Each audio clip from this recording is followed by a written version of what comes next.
So 1,080 cases were identified. 550 were AMLs in first remission, 535 were MDS. Data came from 89 centers from around the world.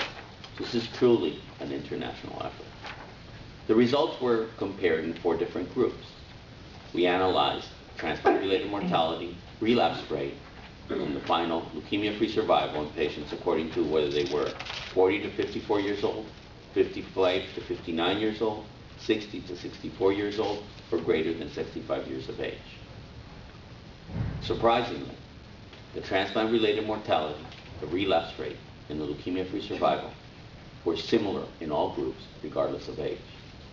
And when the multivariate analysis was done, only disease stage and donor matching resulted in important prognostic factors for outcomes.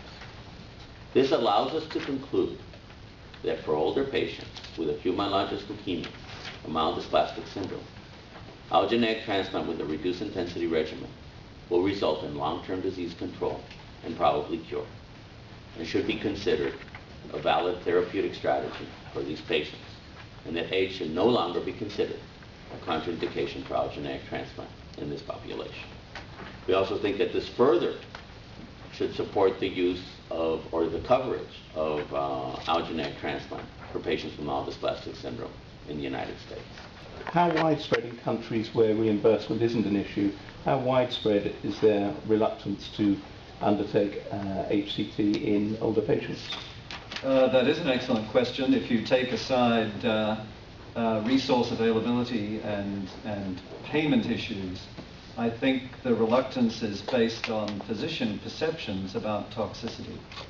And the reason I think this study is important, or one of the reasons I think this study is important, is because it dispels that notion. Acute leukemia in older patients, or MDS with high-risk disease, has a median life expectancy of less than a year and a half. So these diseases, even with modern therapies outside of transplantation, are stealing our patients an enormous amount of life.